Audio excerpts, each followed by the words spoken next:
Let's move to our first panel of the day, which is about an area which is fairly new and super exciting. It's about digital twins and how we can use digital twins.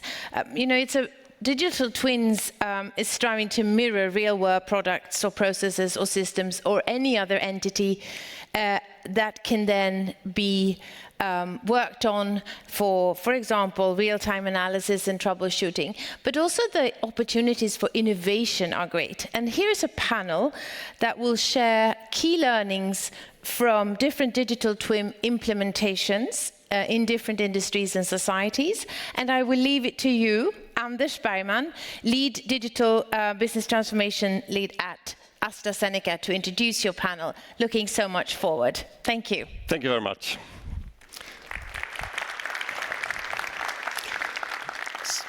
So, welcome in.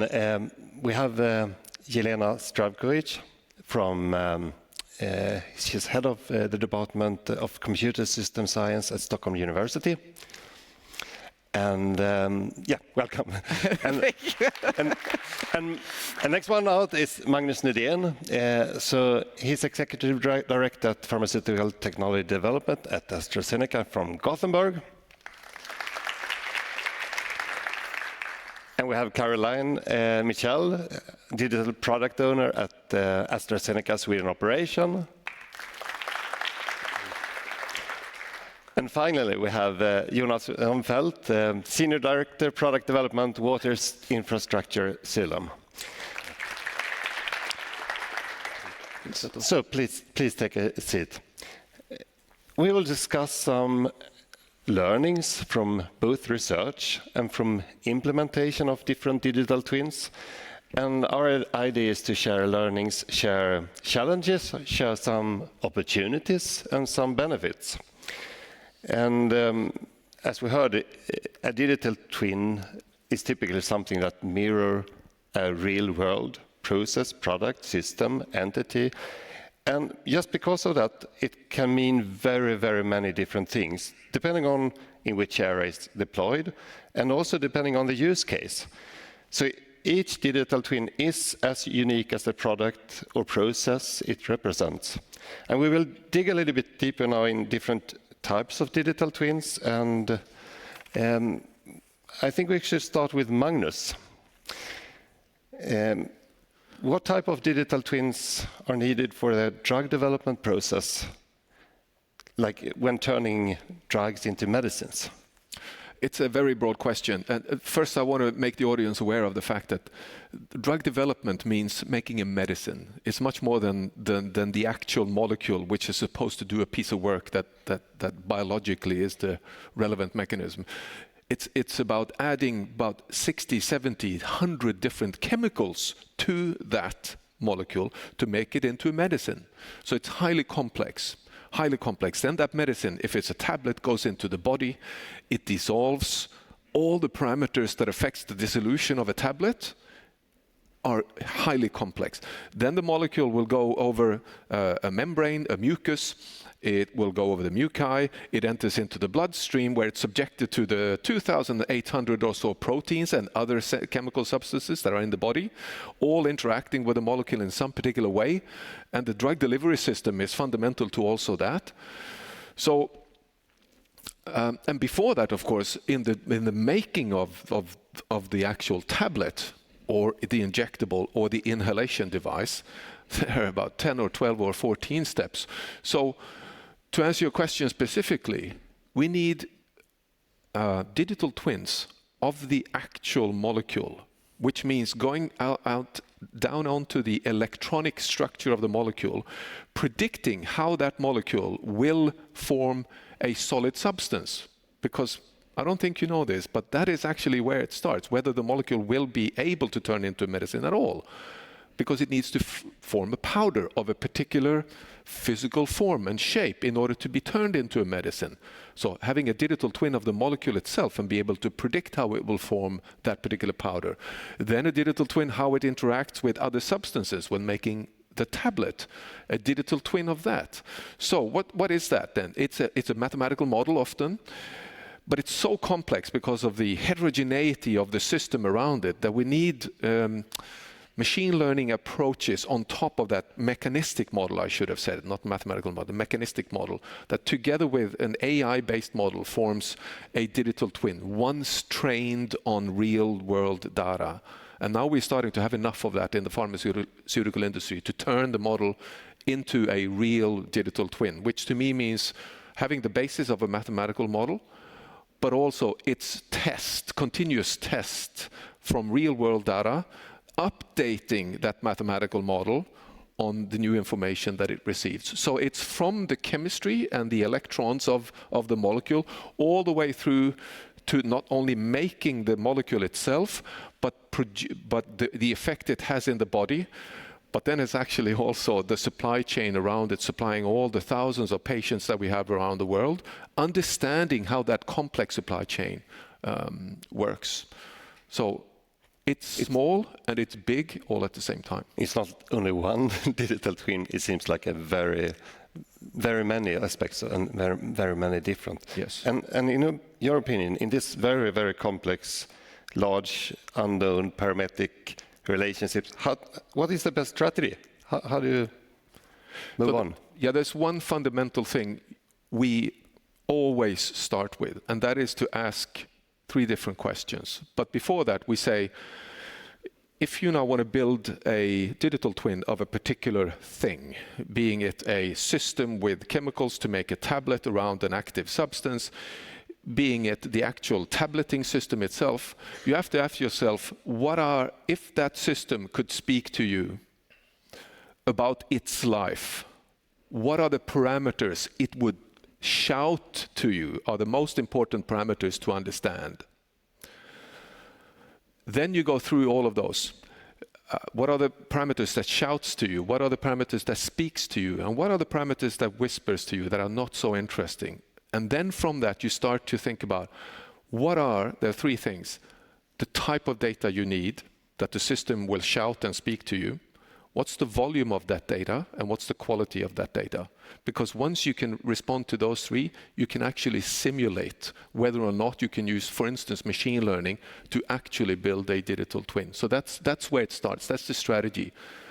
Type of data. Do you have the right type of data? Do you then have the right volume of that right type of data? And then do you have the right quality of the right type of data and the right volume of that data? Wonderful. Thank you very much. Anyone who wants to build on? I could just agree with Magnus, what he said in the beginning, that the world is complex, and it is the goal of digital twin to mimic that world, which makes digital twin being complex. So I can just fully agree with the challenge of complexity in this setting. Yeah, thanks for the 3 advice. And Caroline, I know you've been working a lot with something we call scheduling, optimization digital twin within AstraZeneca Sweden operation. Could you briefly describe what the scheduled digital twin does and what kind of value it does add? Yeah, I'm happy to answer that. Thank you for the question, Anders. And I can just also echo on what was just mentioned, that complexity is everywhere, especially in a highly regulated environment in the pharmaceutical industry. So the scheduling optimization digital twin that we are mentioning, we are implementing in AstraZeneca operations. So that is in a scenario when a drug has successfully been developed into a medicine and now needs to be manufactured to be dispatched to patients. So in this overall flow of manufacturing medicine, so we need to receive the raw material, we need to dispatch them to the formulation area. And as Magnus mentioned, this can be in itself a highly complex process as well, with different stages. It needs to be packed and eventually dispatched to patients. So the scheduling optimization digital twins that we implement are replicating the processes of nodes within that end-to-end flow, and it is automating the scheduling of tasks which needs to happen for the successful manufacturing of our medicine. So, for example, we have a digital twin in our dispensing area here in Södertälje, not exactly here, just a little further down, south of Stockholm, and for the formulation also of some of our medicine. So we are replicating all the different constraints of these processes into a mathematical model. So they are physical constraints. So you need, for example, equipment and operators to be available to operate on this equipment. But there is also all the constraints that are inherent to the highly regulated process of manufacturing medicine. So this becomes a very complex process.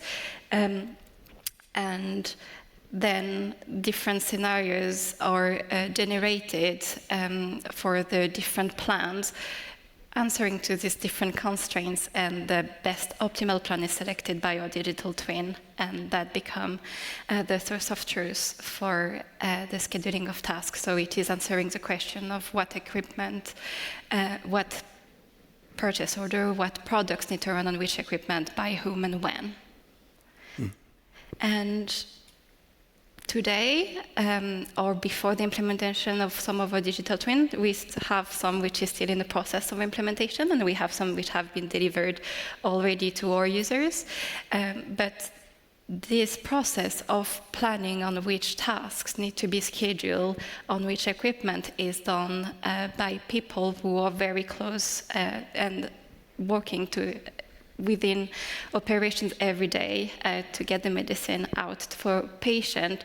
And we are relying on the expertise of people who have working within this area for many years, sometimes 10, 15 years, because we rely on their expertise to schedule the plan today.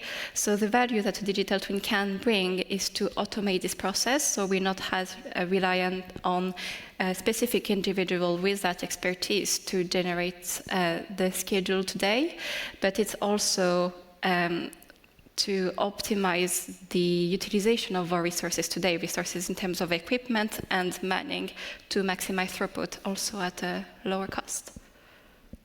Thank you very much. So it's making it both more efficient, but also less, depending on the people that need to be having 15 years of experience. So it's like push of a button and then you get that magical. Yes, and it's also future-proofing the process of scheduling and planning, because it is already a very complex process today, but we're also in an area of growth, so the complexity will grow as volume will grow for operations. Do you see any barriers, like when adopting new type of digital technology like this?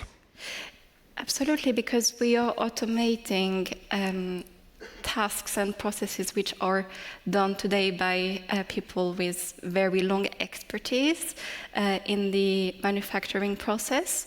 And digital twin is a quite complex concept in itself, which needs to be well understood by the people who will need to utilize the system. And I think one of the challenges, the main challenges, is to drive trust in the solutions and in the solutions output, and trust in the schedule and what is embedded within the solutions also. Another challenge which is impacting the adoption, but also I would say impacting the implementation process. When we talk about optimization and when we talk about planning, there is a lot of subjectivities depending on the planner on what makes a good plan, and it needs to be a trade-off on what are the elements that we will embed in the digital twin that will lead to an optimized schedule, but what also are the elements that are maybe more mirroring the current ways of working, which may not be always optimal. Thank you very much. If we go for Jonas, so what are the main barriers and challenges in your area today in the water industry, where the digital twin can provide a value? First of all, big thank you to the organizer showing this great video at the beginning. It's almost like a perfect introduction to what I'm going to talk about. That really highlights why water is important to us and our society.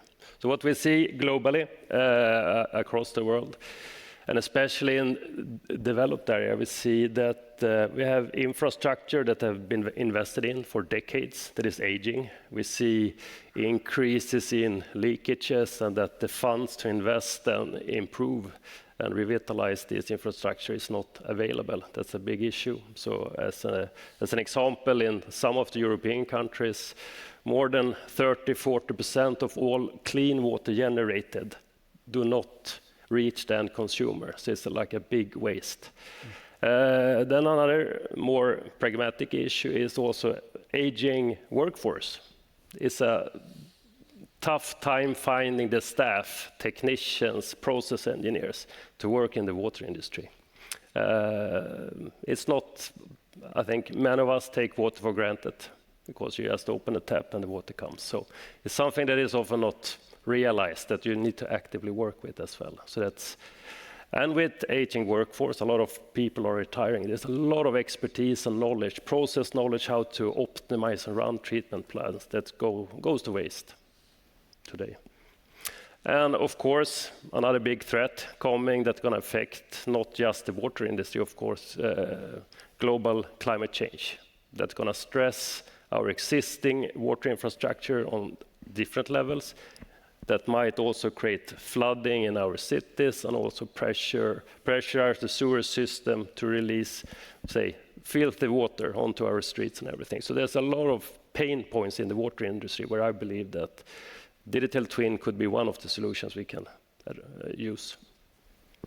And can you provide some specific example on where you have like a digital twin then can support it?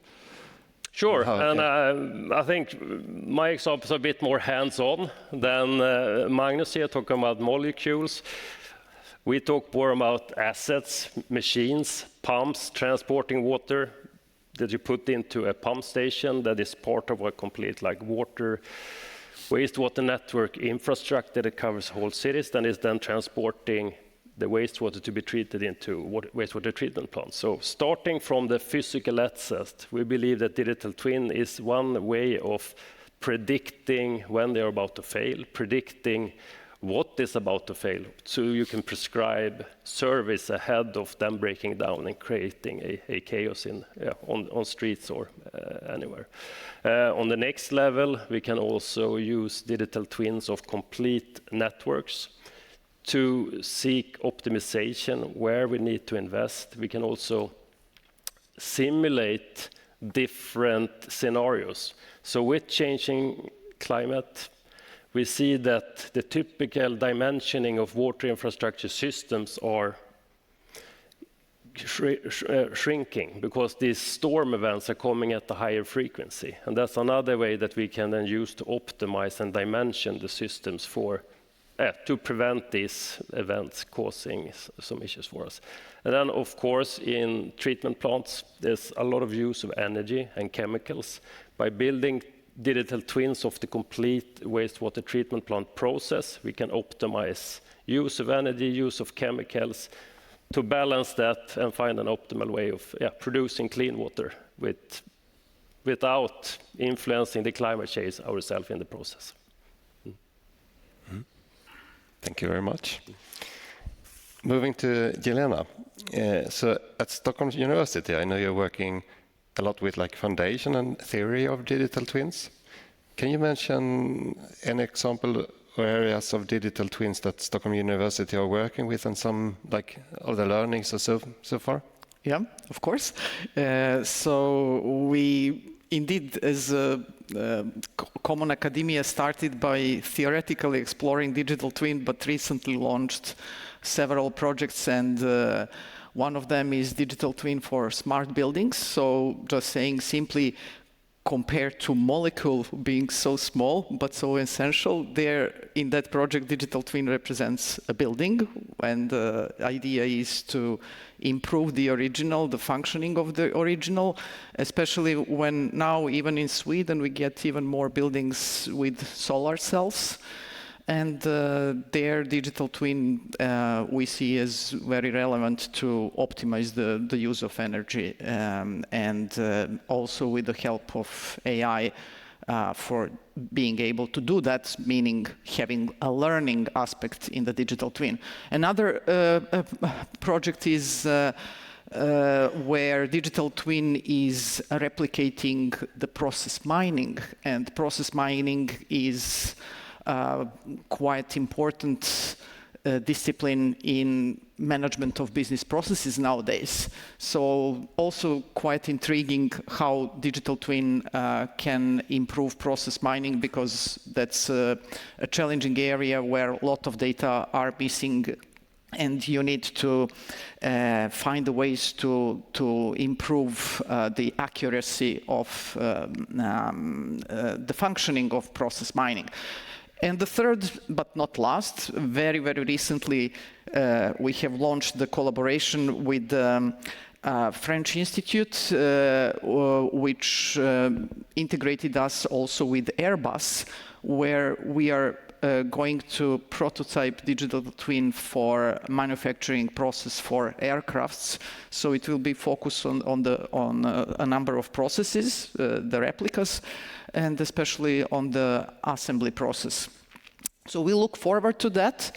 And in a way to complement to what has been said so far, and take a little bit of this academic perspective, or foundational, as you said, knowing that this area of research where digital twin is involved is, as we all observed, is not simple.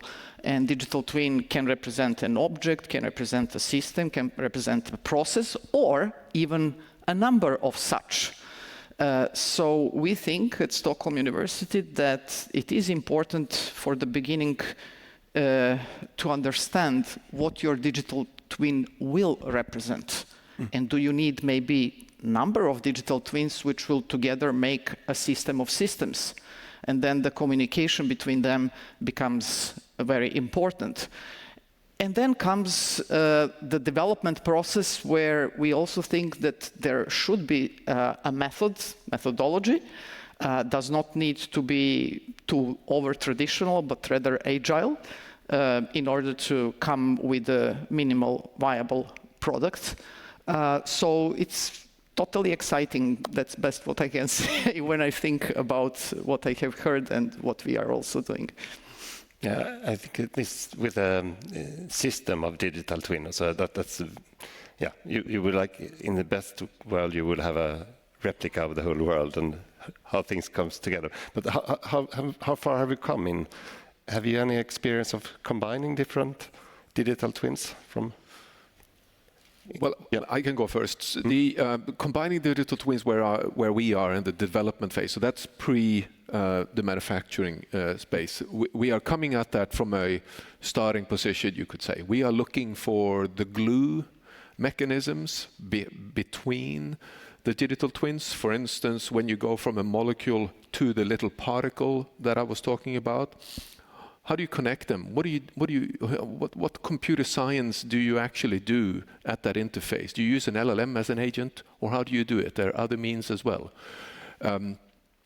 We have connectivity in some parts of the chain, but not throughout. And we're actually actively looking right now to see if it makes business sense to seek that connectivity, and if so, how much value does it bring to our patients? Because in the end, that's all that this is about.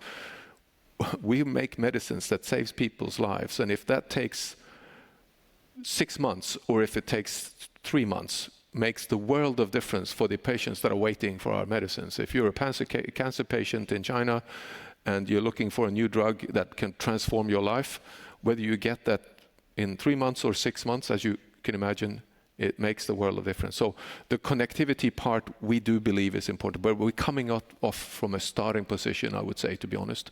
We have a lot of mathematical models. We have some models that are of mechanistic nature. Some models are pure deep learning type models, and then we have combinations of them. But we are now looking not only to turn those models into twins, but also connecting them by training the models on real world data and connecting them. So from a starting position, I would say. Yeah, Thank you very much. I also want to just check if we have a lot of questions from the audience. So, or some, then they can... One which I think is really interesting, which is, do you have any examples on how digital twins have reduced complexity when integrating or using assets and optimizing systems? We just talked about increased complexity. And the other one was more a question of definition. Is a digital twin synonymous with a mathematical model embedded in software? Just to clarify. We have... Anders, I could start answering on the first, and then I will be glad if the colleagues take over. So, very good, of course, question. How can you, with digital twin, decrease complexity? My view is that the digital twin per se, as a system, will be complex, but the goal of that digital system, or twin, is to reduce the complexity of reality. So to make the reality be better understood and even improve that reality. And then the reality should be decomplexed, so to say. Another perspective on this is to have explainable digital twins, so you can decrease complexity of digital twin towards your understanding by building mechanisms within explainable AI or even traditional conceptual modeling in order to understand better what digital twin is doing. 100% agree. Sorry. 100% agree. That is, to me, what it's all about. We are trying to understand very complex parametric relationships through mathematical models, mechanistic models, deep learning models. What the digital twin does is essentially to reduce the complexity that we need to make decisions on how to formulate, how to act, to optimally move forward. So that by itself is a reduction in complexity. But ultimately, I am of the belief that when you go deep learning, for instance, in that neural net of trained parameters is fundamental understanding. We just need to find it out. So to me, that's the mechanism to turn back to Newton's way of doing science. It's just an interim solution, but that's my own personal view. And I can just echo on what has just been said, that the whole purpose, at least in the digital twin that we're implementing, is to embed that complexity. So like that complex decision making is taken away from the people making the decision today, in our example, like from people making the plan today, and the decision of what needs to be manufactured, where and when, by whom. And we have seen great result on that complexity being reduced and reducing lead time to create, for example, the schedule from hours to several minutes. But I really like this, that it should simplify the reality. So that's where even if it's a complex model. I have to build on that as well, because taking the complexity for deployment is one thing also, because if the model is complex, it's one thing, because then you can have the specialist figuring out how to handle that. But if you want to deploy a digital twin that brings value, the deployment of it, if you're going to push that out to millions of assets, you can't have highly trained data scientists tweak these models to make value. So then also reducing the complexity, how you actually can bring that model out on the field to bring that practical use. Yeah. And if I just own reflection here is that the reality is very complex, and the model's trying to replicate the mirror, but it can never be the same. And I even heard that there is no model in the world that is exact, but some of the models are useful. So I think that's the thing, that to find something that is mirroring us and bringing a value out, even if it's not as complex as the reality. And I guess in terms of complexity, it might also become a trade-off of how much complexity is valuable to embed within the model, and within our digital twins as well, because maybe we need to embed this much to deliver value, and added complexity may become a trade-off on like the value add it actually brings in the end. Thanks. I see it's time to wrap up. The question if it's equal digital twin to, I think this takes a long time, but I think you often have a model in a digital twin, but not all models are digital twin, if that helps. And we can have a discussion afterwards. But thank you very much to the panel. It has been great to hear from molecules to buildings to, and I think many similarities, many learnings and challenges that we have in common and can help each other. Thank you very much. Thank you. Thank you.